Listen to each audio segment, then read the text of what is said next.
Hello and welcome to this special edition on MAJaC TV, where we talk World Press Freedom Day. A day set aside to raise awareness on the importance of freedom of the press. The day is also set aside to remind governments of their duty to respect and uphold the right to freedom of expression enshrined under Article 19 of the Universal Declaration of Human Rights. This program is brought to you by Advanced Diploma 6 of the Media Academy for Journalism and Communication, a journalism and communication training institute in the Gambia.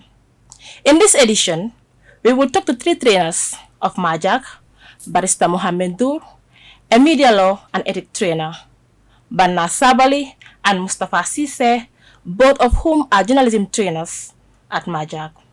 The trio will talk to us on the theme of this year's celebration and the importance of commemorating such a day. Ladies and gentlemen, welcome to this special edition. Thank you very much. It's a pleasure being here. Thank you very much for honoring our invitation. In 1993, a UN General Assembly proclaimed the 3rd of May as World Press Freedom Day. The proclamation is considered the turning point for freedom of the press and expression around the world. In the Gambia, like many other countries, media workers, right activists, scholars, and sometimes government officials gathered to debate and discuss the significance of upholding the rights to freedom of the press and expression, and oftentimes call on government to respect these rights. This continuous advocacy for respect for freedom of the press and expression globally gave rise to the proliferation of independent media in many countries and the rise of digital technologies enabling the free flow of information. The theme for this year's celebration, Shaping a Future of Rights, Freedom of Expression as a driver for all other human rights, is an interesting one. Barrister, what is your take on this year's theme? Thank you very much, Ms. Jaju. It's a pleasure to be here. Thank you. But allow me to first congratulate and commemorate all journalists, pressmen and women who are involved one way or the other in the exercise of freedom of expression. It's a very important right provided for by so many international instruments, put in our national laws, in our constitution, to further strengthen it. I also agree that the theme is quite apt in the sense that it looks at freedom of expression being the driver to all other human rights. Sure. I must also say human rights are indivisible and interdependent, meaning one right builds on another. And that means your enjoyment of freedom of expression means or helps in a great way to advocate for other fundamental rights. I want to say that this theme, looking at freedom of expression as the driver, is actually so, because freedom of expression is a catalyst to development and a catalyst as well to democracy. And these two put together will create a platform for the enjoyment of all the other rights, including the right to life, the right to assemble, the right to religion, the right to enjoy your health, and then the right to environment and all other rights. This also furthers the arguments that human rights are categorized into generations. We have the first generation, the second generation, and the third generation. Since the other aspect of the theme looks at the future rights, there are arguments and there are advocacies that there needs to be another fourth generation, which will include digital rights. But I'm sure we will get there when we extend on the discussion on where we have to be and how much we have to advocate for other rights to be. But in a sense, freedom of expression is the catalyst to the enjoyment of other rights. And I think this theme is up in that all over the world and everywhere, these rights should be protected, should be preserved by all governments and all countries. Yes, thank you very much. You're talking about freedom of speech is a catalyst. Can you break it down to the layman there to understand a bit? What I mean by being a catalyst is it is through freedom of expression that all the other rights can be advocated for and can be in fact known. Before you enjoy a right, you must be aware of it. Exactly. So one way is, in fact, that is your role as pressmen and women. One way is to make these rights known to the public, so that when they know it, then they can now stand for their enjoyment of the other rights. So being a catalyst means it is through this right that the other rights are known and the other rights are also enjoyed by the citizens and those that live within the country. Wow, thank you very much, Barrister Ndo, for that wonderful deliberation. You're talking about international laws, and then also you once again congratulate the press, that is the media. And then now moving on to Mustafa, the preamble of the 1948 Universal Declaration of Human Rights outlined freedom of speech, freedom of belief, and also freedom from fear and freedom from want as the four most fundamental rights. Do you agree with UNESCO that freedom of expression is the driver for all the above rights? If yes, why? Thank you very much. I must first of all start by sending congratulations and thanking all pressmen and women as a member of the press starting with the Gambia, go to continental level, that's Africa, and the world at large. So basically, back to your question, it's very interesting. I must admit that Barrister has eased my presentation by trying to bring down trying to say it is freedom of expression is the catalyst for all other rights, and also trying to remind us of two fundamental principles of human rights, which is indivisible and you have dependency. So this is something that's important. Whatever freedom of expression basically is communication. Sure. Whatever right you want to demand must be communicated.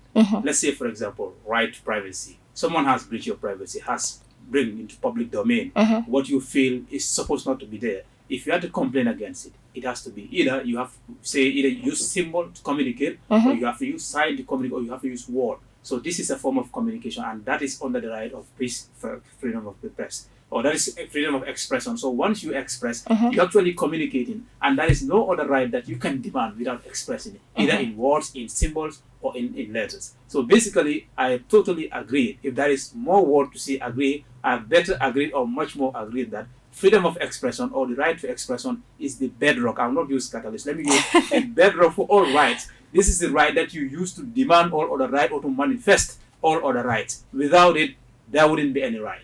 It cannot be better said that it is the bedrock or the mother of all rights. Without freedom of expression, you cannot express or you cannot demand any other right without expressing it, be it in word or in symbols or in any other form. But you have to use, or you have to express by any means in order to talk about another right or to demand another right. So basically, UNESCO is right that this is something that is the bedrock for all other rights. Wow. It's like Mustafa also agree with UNESCO that the freedom of expression is the driver for all other rights. Because all these rights, they are all demanding, so we have to demand for all these rights as journalists. We have to freely express our rights and then also exercise our civic responsibilities. And then now moving on to Bana, as a woman, 20 young journalists, majority of whom are women. What is your take on this theme? Thank you so much, Binta. I must say, happy World Press Freedom Day to every pressman out there and presswoman, of course, because now you are just limiting me to talking about women, and that is excellent. Sure. So it is very important. I mean, the commemoration of the day is excellent, especially the theme, which has to do with diversity and also driving freedom of expression as a driver to all other human rights. And then one thing that is important, like you mentioned, is the role of the woman in the field of journalism. Sure. So the oldest problem, and it's still the problem, is the higher you go, the fewer women you find in the field. But then how about if women are given more voices, if they're given the platform more to showcase and also to talk about issues that are relevant to the people. So every now and then, if you look at the news coverages, sure. So the dominant figure is the man. Whenever we think of a story idea, who do we go to? We interview the man. So often you wonder whether there are female voices to interview. Though I wouldn't blame the journalists at some point, but I think they could actually do better. But then as a journalism trainer, most of the people that I see in the classroom are women. In the field, most of the people that you see now are women. So opening up the door for women to be heard, women journalists to be covering women-related issues could actually break that gender gap and also ensure that issues around women are on the news. So this could actually be achieved if also women, press women, are given the chance to actually do the coverage, be in the political platform without being intimidated. So what happened to the man is way simpler than what happens to us. If you go to interview someone, probably it is a man, the chances of being intimidated is a problem. Exactly. You have the problem of even looking at the imam in such a way, because religiously women are not supposed to even stare.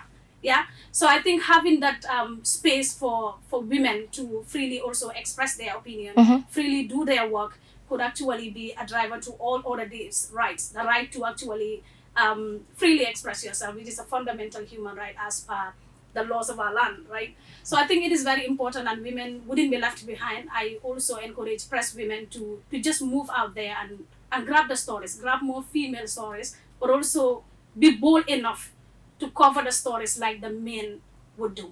So this will actually ensure there is further expression, free space for the women to come on board, but also the environment has to be friendly for the woman.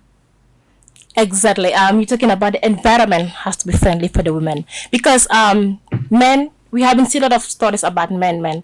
and then women nowadays we have seen a lot of women journalists that are coming up. I think the women should also take this step to actually interview their fellow women to see the problems that they are encountering. So what is going to be your advice to these women? Because like, I'm a woman, I feel let's say shy to interview my fellow women. I would rather prefer to interview a man than to interview a woman. So let me talk as a journalist. So sometimes the problem is the women are also not available if you want to interview them. Right? But I'm also not only to the female journalist, but also to the female audience, the female interviewee. Exactly. Freedom of expression is not only here for the man; it is here for everyone. So having that open space, opening up for that female journalist to come and interview you, would actually be a driver to some of the things that you are complaining about. You are complaining about sexual harassment. You are complaining about not having the equal say in your workplace. How about if you grant an interview? That's the problem. Yeah. All right. Thank you very much, Bana Sabali, for that deliberation.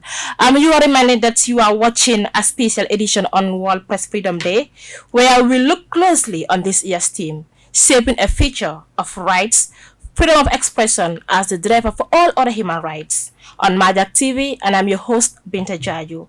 I'm supported by my colleagues in Advanced Diploma 6. 3 decades have passed with advancement in the respects of human rights. However, media freedom, safety of journalists, and freedom of expression are increasingly under attack, which impedes the realization of other human rights. Deep in the team, Barrister, why do governments or people in power clamp down on dissenting opinions? That is a problem globally. Journalists all over the world continue to face attack by governments, by people, or by interested groups. That had been a concern, but I always want to say you have to be bold as a journalist, and the fact that the role you play being a journalist is like the educator for citizens and for people to know the other rights. It is through the freedom of expression and through journalists. So that advocacy has to be on. And then secondly, I also want to believe that it's true that now journalists should start taking actions. In fact, I am invited to a program that I should present on in respect of assault against journalists. When journalists face attack, it's important that they know their rights, and it's also important that they take legal actions. And how can that be? For instance, assaults. For instance, journalists can take up assault cases before the courts. Sure. Journalists can take up lawsuits before the courts, where government is seen to have violated their rights, or where other groups have been seen to violate their rights. So I am of the belief that the rights or the laws are there. It's one thing, maybe journalists need to be more willing to take action where their rights are violated, but there will be instances or jurisdictions where it is difficult because there is no political will. Sure. Why? Because in some jurisdiction you go to, maybe because they don't have a democracy, and maybe the level of good governance is poor, those countries are most likely going to make life difficult for journalists, just as we have experienced in the past regime. But we want to say, for instance, in the Gambia now, we have the environment. We now have some of the laws that were very unfriendly to journalists repealed, even though we still have some that are still here but unused. The advocacy will still continue, that the press union and all other journalists continue to advocate that those still criminal offenses remaining in our criminal books should be taken out, so that journalists can be seen to be able to do their work without any fear. And then now moving on to Banna, one can argue that the proliferation of media houses in the Gambia means more people now have access to the media to express their opinion. Those means, what is your take, Banna? So, I mean, for me, the growth in the media is very, very good. Unlike before, now you have over 40-something radio stations, a lot of TV stations, a lot of online mediums as well. So it means not even about that, but anyone with a mobile phone is sort of a journalist, has access to the media tools and can actually share information.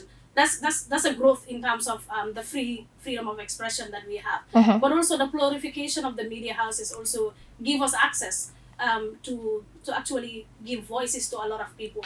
So whereas I do not have you don't have me in this media house, someone else can get me somewhere. So, and that is actually very good. Compared to the time where we only have GRTS. Only few people can go and sit there and talk.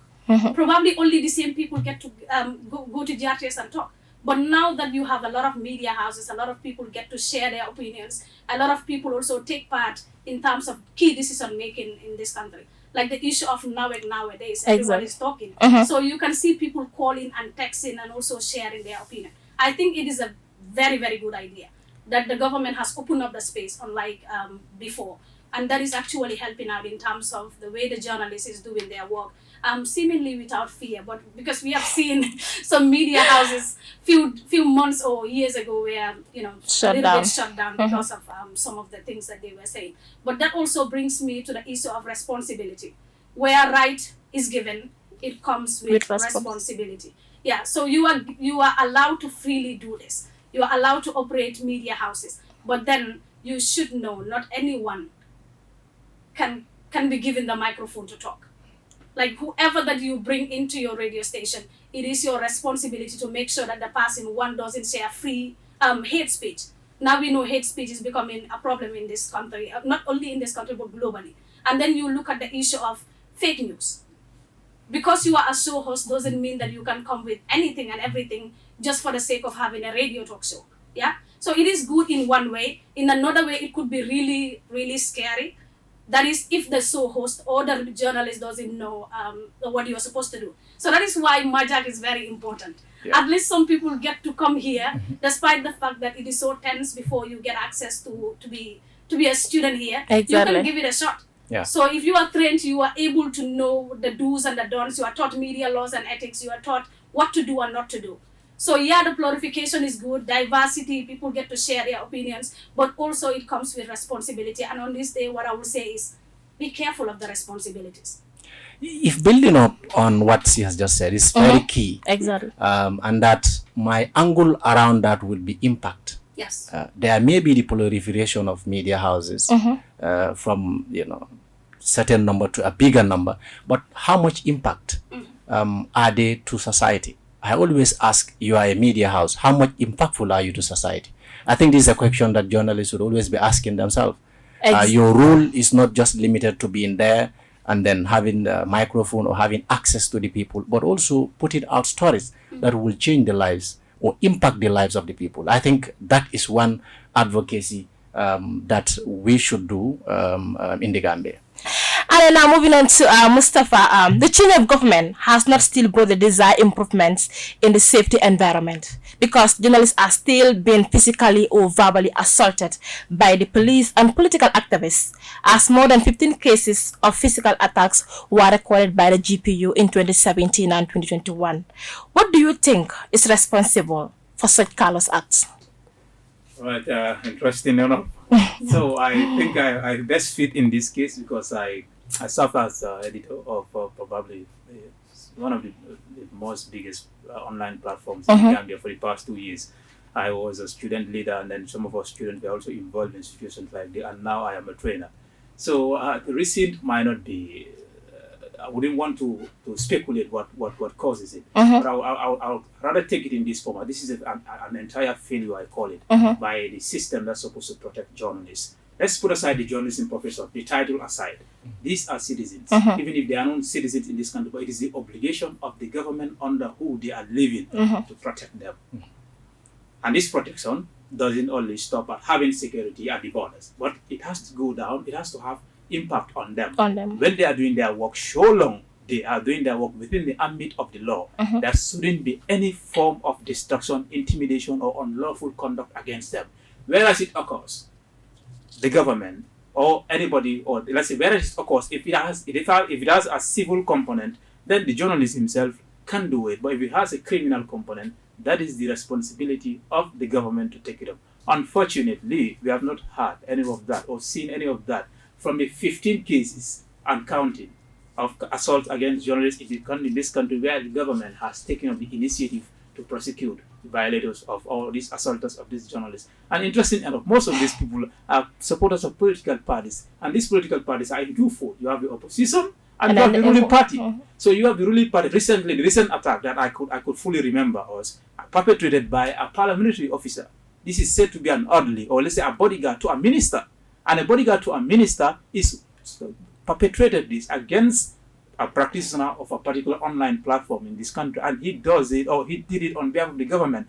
Neither government nor the person himself had done a public apology. So this is something that is worrisome. Myself as a journalist and now as a trainer, I'm still practicing. It is very worrisome, and it has gone to the extent of my family members even telling me each time it occurs, they will tell me, "Aha, friend, that means we've told you that this profession of yours is not safe." It's not safe. So it is one discouraging people from practicing, venturing into it, and those who are already practicing it, so for fear of uncertainty or that may occur against them without justice coming out of it. Sometimes they tend to restrain themselves on saying certain issues or on writing on certain issues. So basically, the system has failed in trying to protect journalists in doing their work. It is the same system which it is having a constitution. Section 207 of the Constitution. There is no other profession, as far as I know, which has been pinpointed in the Constitution to say, hold government to account. You check Section 207 of the 1997 Constitution, has talked about the press holding the government to account. It's a hold them accountable.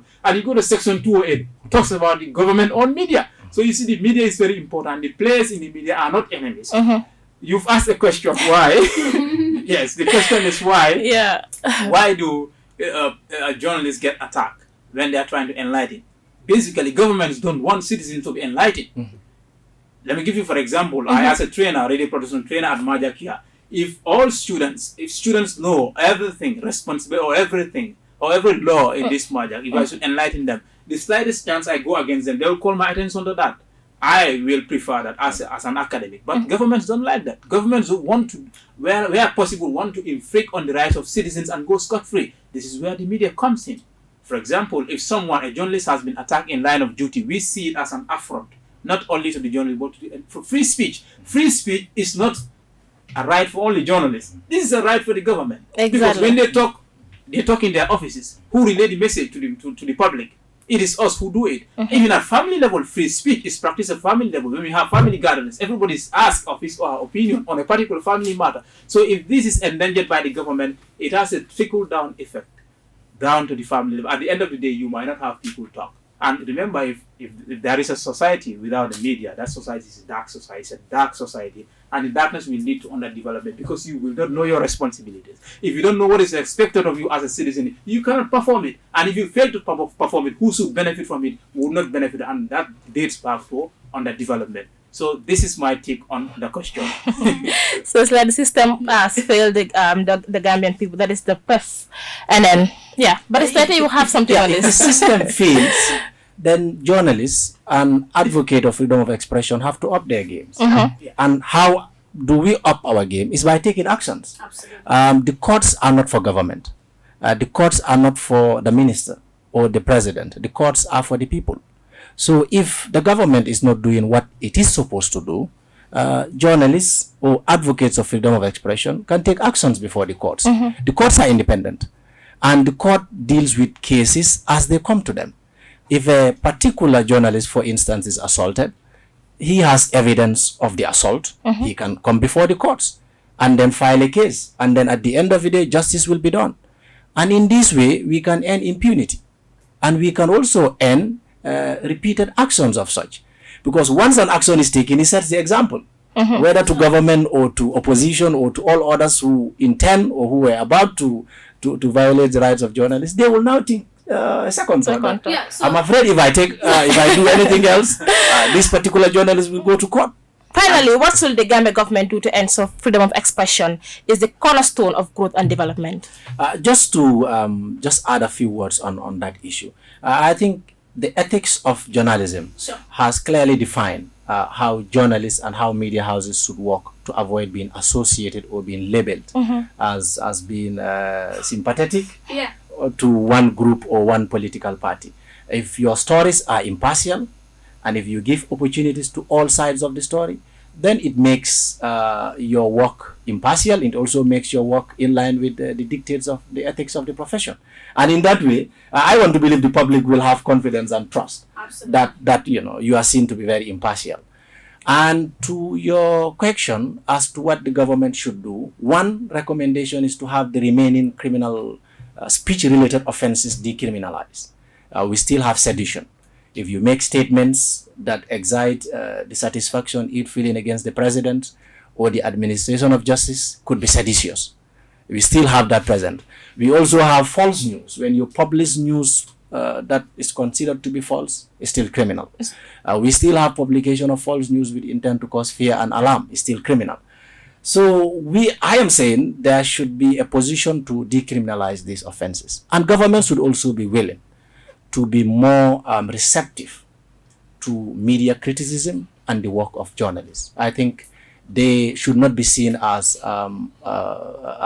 enemies, because journalists are here for development. Like I said in my intro, the work of journalism and journalists and press freedom is advocating for development. And I think every serious government should be interested in development and democracy, and that's what the role of the media is. Interesting journalists are here for development. Before I go, freedom of expression is a fundamental human right. It also underpins other rights and allows them to flourish. The right to speak your mind freely on important issues in society plays a vital role in the development process of society. Thank you very much, Barrister Ndour, Bana Sabali, and Mustafa Sise for coming. Looking forward to having you on this platform another time. Yeah, it was great being here. Yeah, it was good. And we must commend MAJaC for commemorating this day in a different style. Usually it used to be, gathering, speeches, and but it's a different thing. And MAJaC is the place for difference. I think if we to credit any institution for changing the paradigm of media, status of media practice and media in the Gambia, I think it should be credited to MAJaC. Yeah. So be here. Alright, I was your presenter, Binta Jaju. For all our interesting episodes, do subscribe to our YouTube channel, MAJaC TV, Facebook, Media Academy for Journalism and Communication, MAJaC, and on Twitter at MAJaCGM. Special thanks to my colleagues in the technical room, camera operators, and Sang Mendy for guidance. Thank you for watching. Thank you.